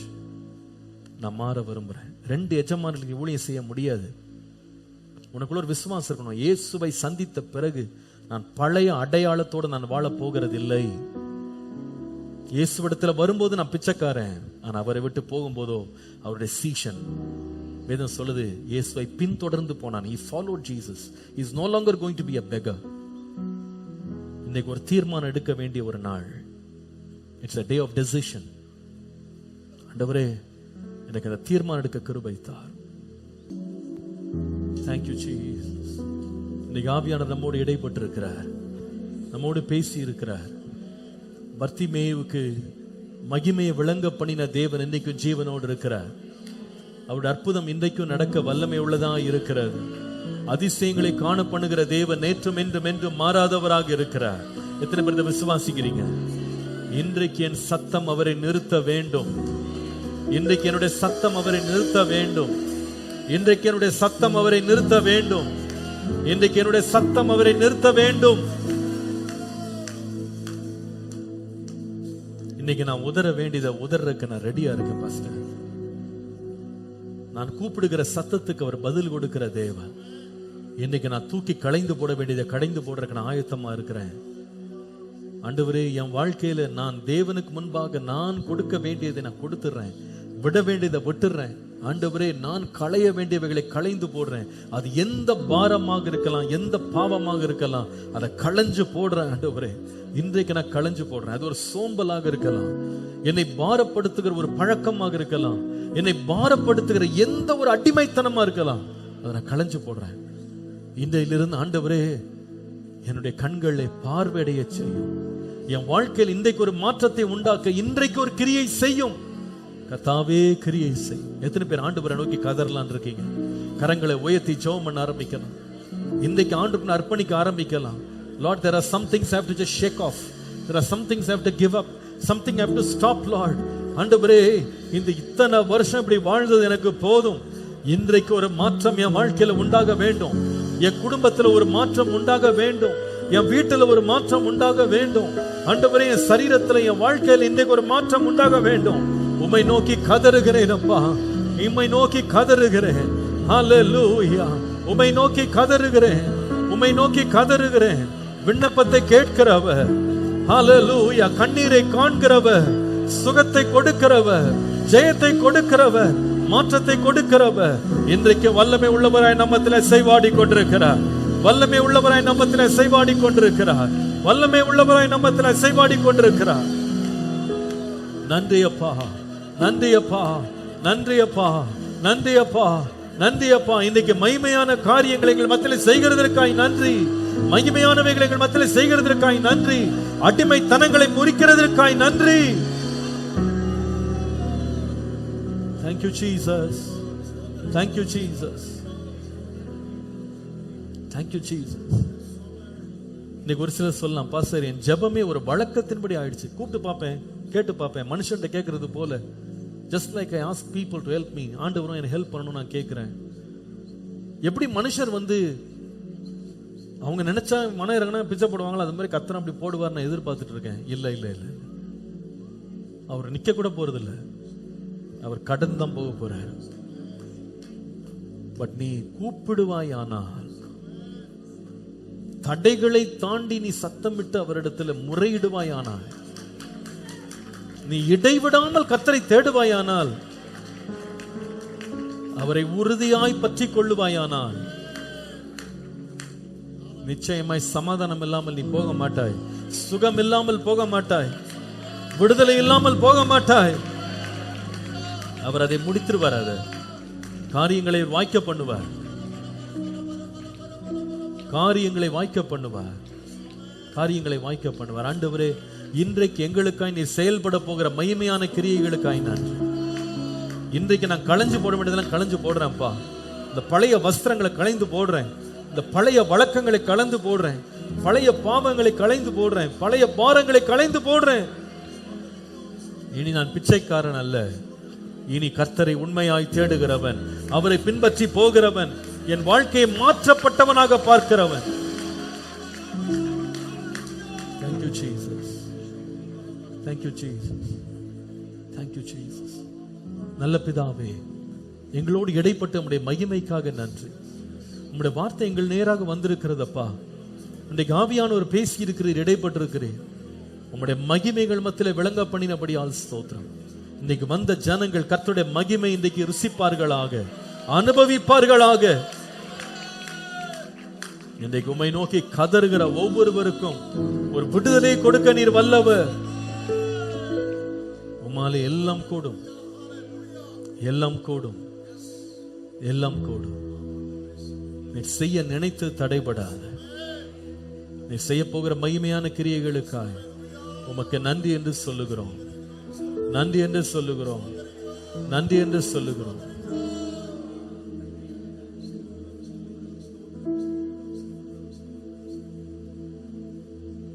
Thank you Jesus.